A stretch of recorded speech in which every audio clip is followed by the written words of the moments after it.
Hello, everyone. My name is Göran Bolin. I'm a professor of media and communication studies at Södertörn University in Stockholm, Sweden. I'm going to talk to you on the title of Value Dynamics in Data Capitalism and present a model for analysis and illustrate that with an example. If this would have been 2 years ago, this winter school would have been a physical meeting and I wouldn't have recorded a presentation. We would be sitting in the same room. So this type of mediation actually actualizes some of the points I want to make.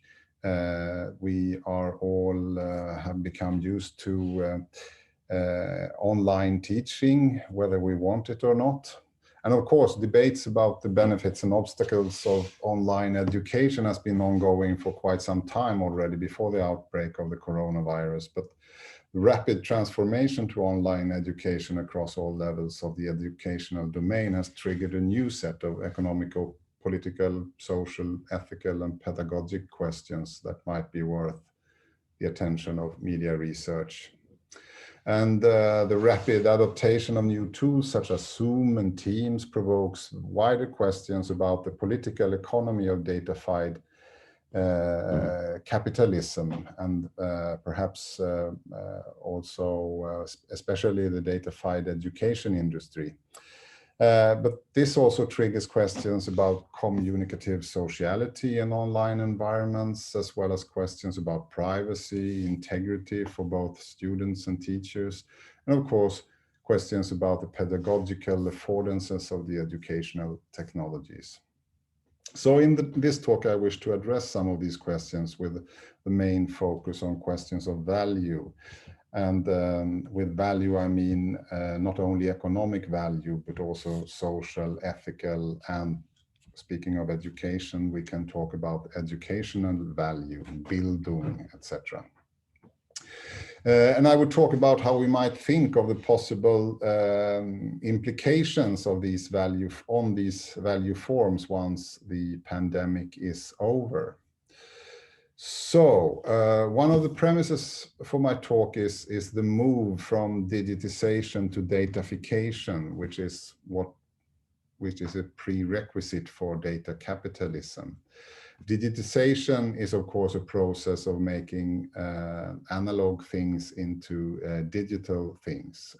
So we have analog music before that is now produced, distributed, and consumed in digital form. But data capitalism as a sort of deepening of the informational capitalism as theorized by Manuel Castells and others presupposes datafication, which can be considered a deepening of the digitization process. So I will not discuss this at length, but you could, of course, debate whether datafication is a major breach with the previous production modes, in the same way that informational capitalism was a break with mechanical reproduction technologies, and now we have digital reproduction technologies.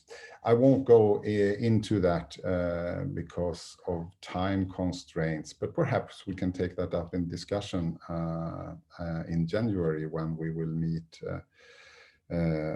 in mediated form again, but at least simultaneously.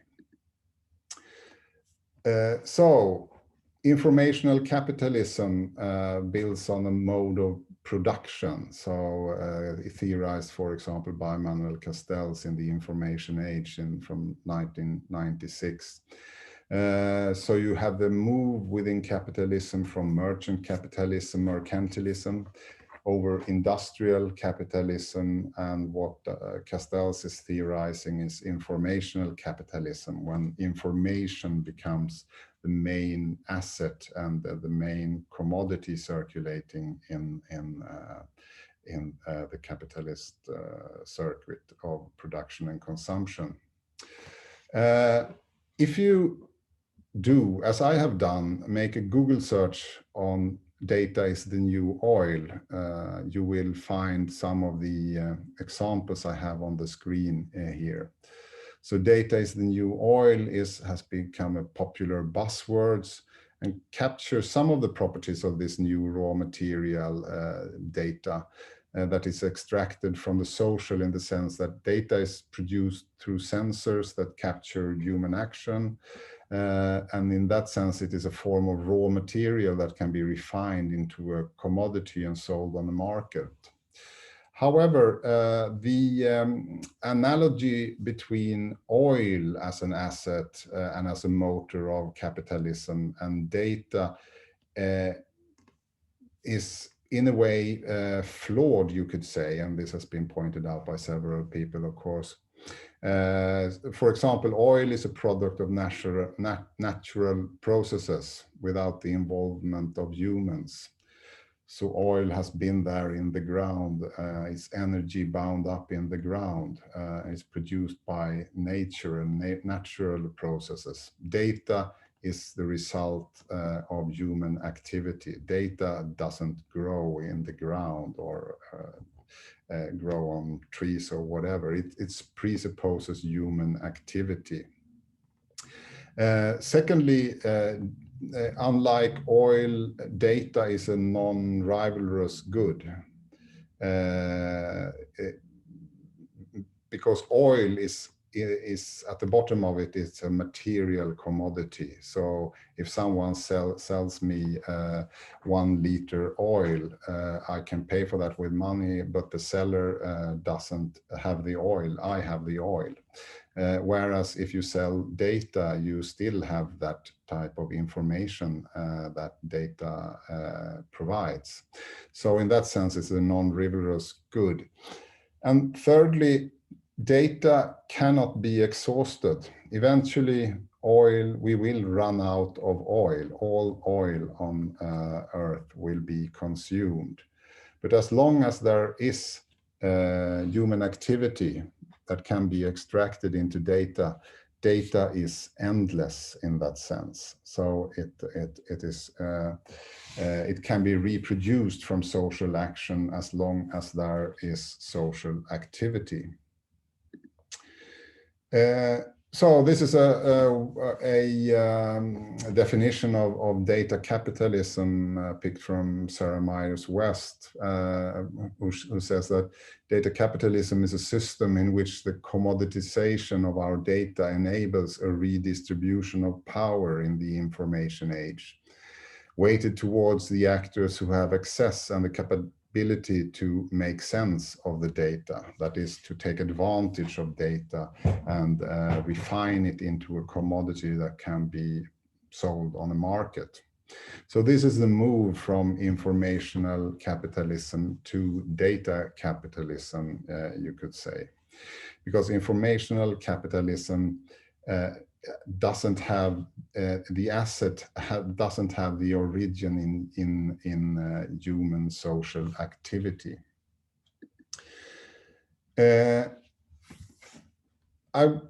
In my title, I indicated that value is a central concept, and of course, if you think about the slogan "Data is the new oil," that points to the fact that data, just as oil, is valuable. So in that sense, the analogy works. It's an asset that we can produce surplus value from. The concept of value and the idea of value is, of course, old, and it is a quite complex concept. John Dewey theorized value in a theory of valuation in the late 1930s, and he pointed to the fact that value is both a verb and a noun, the word value, that is. So it's both a thing and a practice. So when we make value judgments about things, we actually produce value, we give value to things. When we make value judgment about cultural commodities, a book, a musical piece, a film, a television play, or whatever, when we make value judgments about these things, we bestow them with value.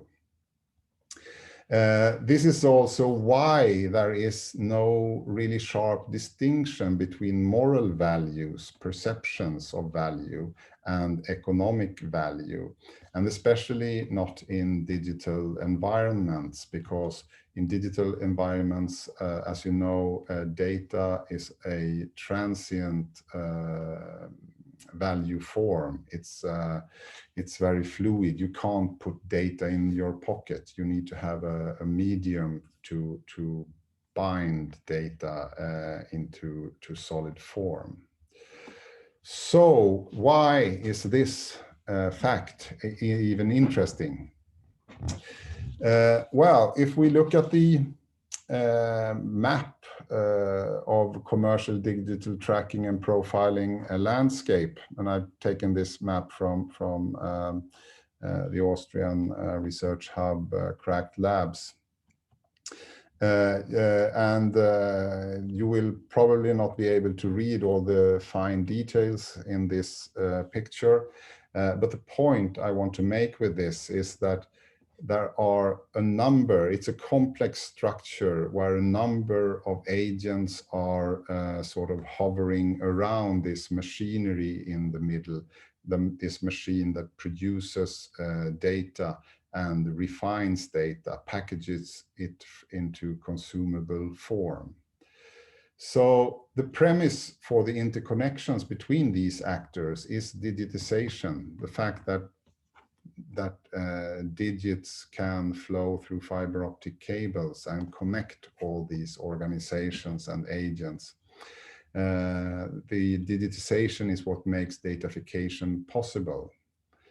So datafication then is the process by which all spheres of society becomes extractable, thanks to the fact that more and more areas of life are recorded in digital form.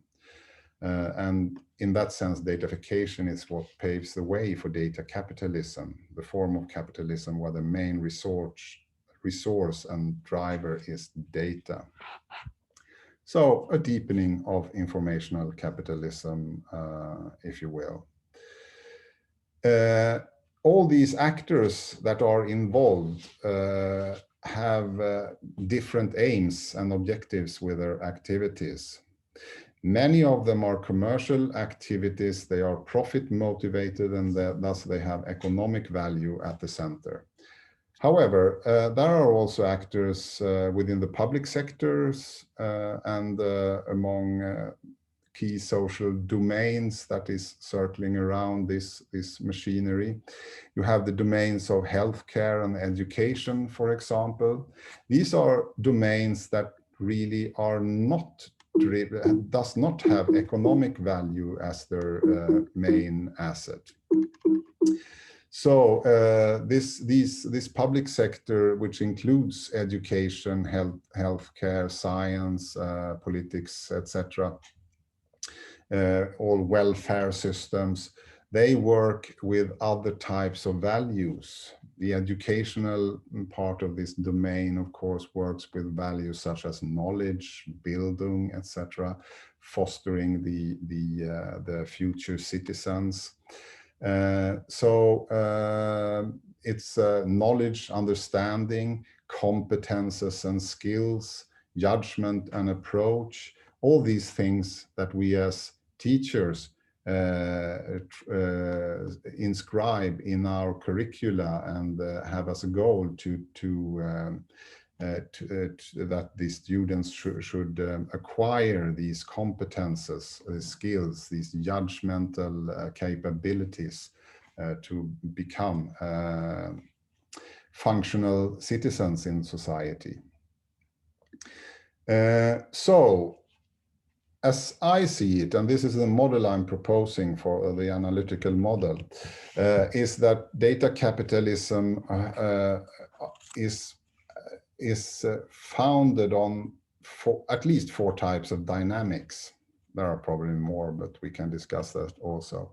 It's of course an economic dynamic underlying data capitalism. Maybe that is the most profiled value form, but also data capitalism builds on technological systems. So you have a technological dynamic underlying data capitalism.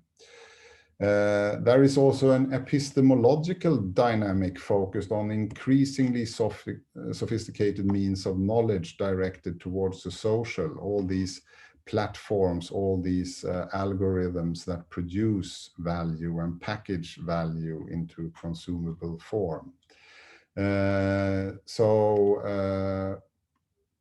Against the fact that most activities are advertising based and advertisers want to reach the right digital consumer, they need to have knowledge about how various digital platforms work, who are using these, and this knowledge is the sort of digital consumer, if you will, in analogy with the media consumer of television, etc.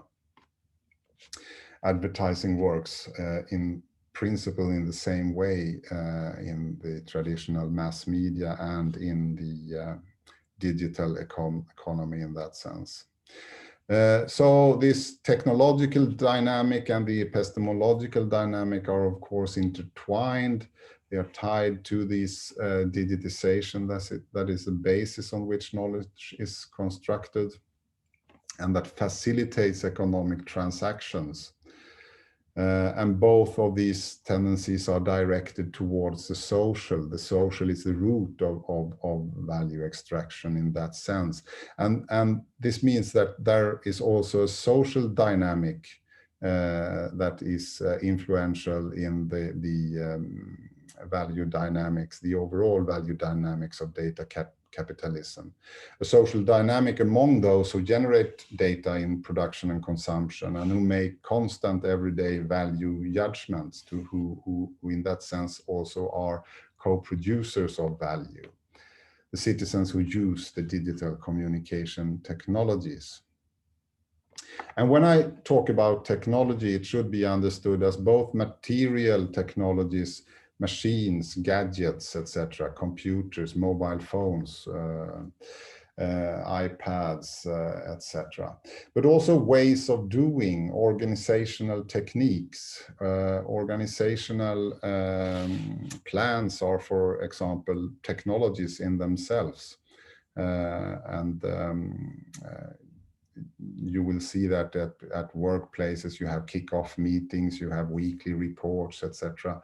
These are all technologies for organizing work or education, or depending on which domain you are active in. So, importantly, the dynamics of the social, the technological and the epistemological, of course, are partly overlaps with the economic dynamics of data capitalism. But they are also partly outside of data capitalism, because we know that the domain of the social is at least not yet totally entangled in economic dynamics. And there are, of course, also technological parts of the technological dynamics that lies outside capitalism. Much technology, or at least a large part of technologies are not produced with the primarily aim of gaining economic value, but have a sort of a technological driver to it, the curiosity of engineers, for example. This is, you can take the recommender systems that is now at the bottom of Netflix, Spotify, etc. Originally, that was produced in order to try to make connections between different things, between books, for example, in a huge database, to see which books connected to which, and didn't have really an economic incentive from the start when they were invented in the late 80s, early 1990s. Also, the domain of the educational is still largely outside of capitalism. and although in Sweden Sweden is a really neoliberal state, in the sense that we are the only state that allow private schooling for profit, for example. So Sweden is now the only country that allows private schools that can produce profits for shareholders. So working towards my example here. So how does this all relate to the COVID-19 pandemic, as I was alluding to initially, and how does it align with everyday media life? And how will education return after the COVID-19 pandemic? We are now teaching and learning at a distance, but will we return to the same state as we were before? I think there are good reasons for thinking that the new normal will not be the same as the old normal, because there will be dynamics, for example, economic dynamics that will realize that online education is in some ways cheaper. You don't have to have a university buildings, etc. You don't need to have large lecture halls. Of course, there are all these large platforms, Google, Amazon, Microsoft, etc. They are also working in the domain of education. You have Apple Education, Google Education, etc. And you have quite some research into the platformization of education already before the pandemic. Researchers such as Ben Williamson, Niels Selwyn in Australia, and Joseph van Dijk in the Netherlands have all been sort of discussing the platformization of education and the perils that technologically driven education might pose. It's not new, but I think it has become really actualized because these companies have thrived on the pandemic. So since we as teachers are all in need of technologies to reach our students, to connect us with the students, to give lectures, etc. We take advantage of these tools that the big platform companies provide us with. So with the pandemic, the move towards online education was really speeded up and amplified, and schools were forced very quickly to adapt to these new situations.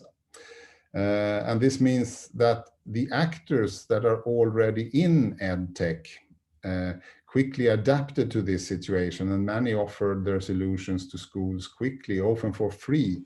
And that can seem altruistic, and some agents surely had altruistic aims of it, but on the other hand, there's also, one can also suspect that one of the underlying aims of this was also to introduce new actors to educational technologies in the hope that they will continue to do so. And the EdTech industry is commercially driven, so we have a sort of a move from the computerization of schools, which was from the 1990s and onwards and to early 2000s, big discussions, to the datafication of education. So schools are, for the EdTech industry, a market that sort of builds on these dynamics of data capitalism. Of course, if we go back, that learning material are commercial or produced by commercial enterprises is nothing new. This is the first Swedish national reading book, produced in 1868 and distributed to all Swedish pupils in primary school.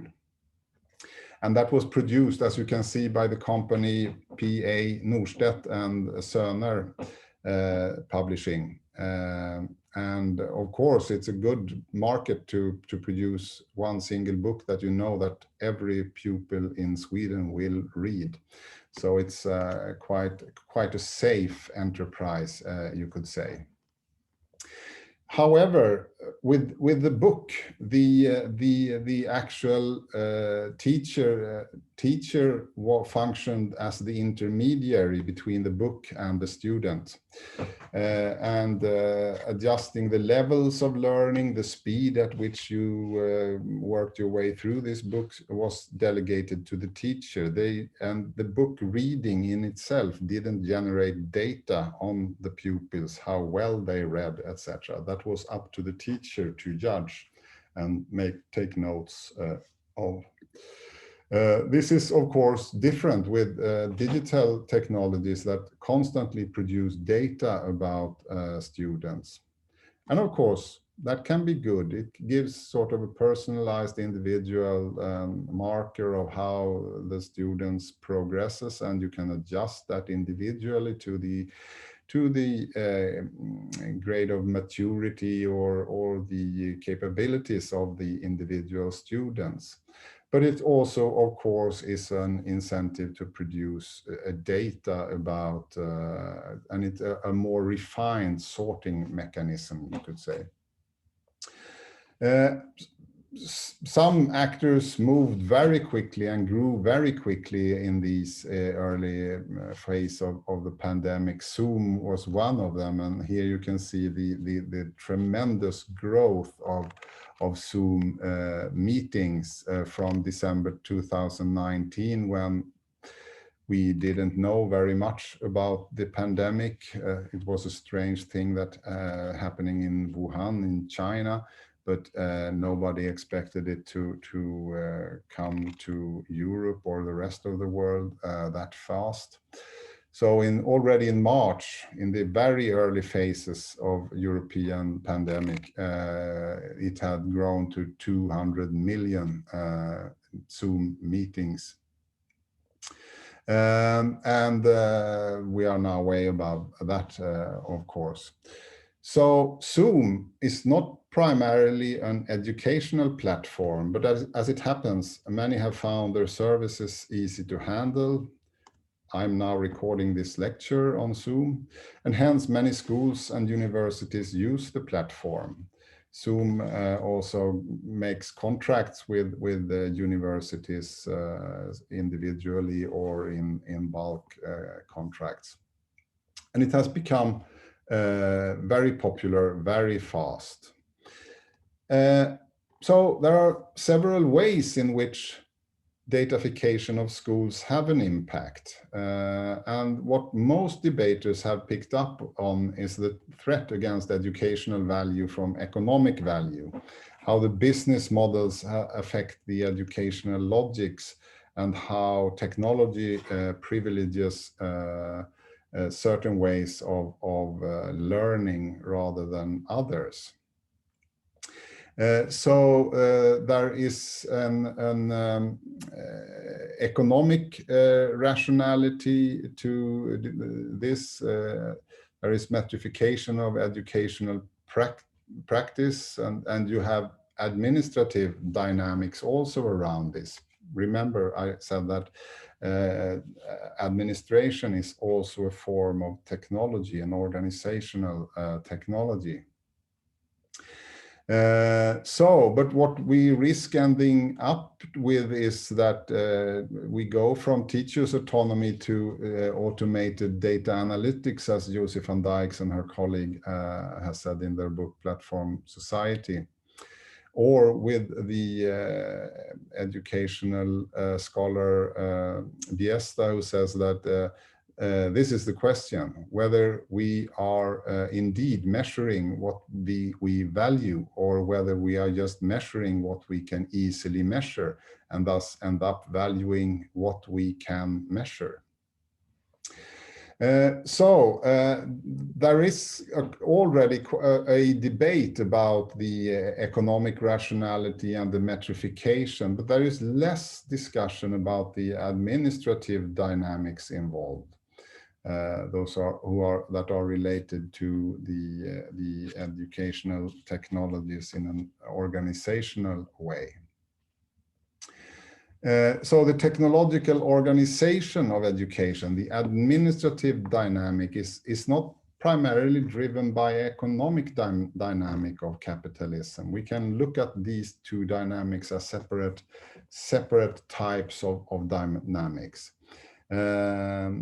So we shall be very aware of how university administrations will handle the end of the pandemic. And as I said, there are certainly incentives to cut down on budget posts for lecture halls, seminar rooms, etc. And the consequences of offloading the costs for rooms, offices, office space, IT support, Wi-Fi, etc. To the teachers and students, you could say that when all teachers are sitting at home and all students also are sitting at home, we have the universities delegate IT support, etc., and Wi-Fi maintenance to the teachers and the students. We become our own administrative support in that sense. So there is the outsourcing of the responsibility of arranging for one's educational technologies at home. But this is my task to arrange my home in a way that fits with my work as a teacher and as a researcher. And those of you who have children will know that with homeschooling, the home quite often gets quite crowded. So we can ask ourselves, will the platformization of education rather be along the lines of Uber and other platform companies? So you have the saying that Uber is the world's largest taxi company, but it owns no vehicles. And Facebook, the world's most popular media owner, creates no content.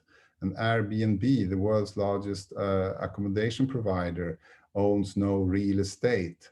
And something interesting is happening. And I think we could talk about the Uberized university, and we can ponder what will the Uberized university look like, and will we as teachers, researchers, and students be part of the gig economy, working under the same conditions as people who drive Uber's taxi cars, or who deliver food via Uber Eats, etc., or any other platform company. So with these thoughts, I leave you and thank you for listening.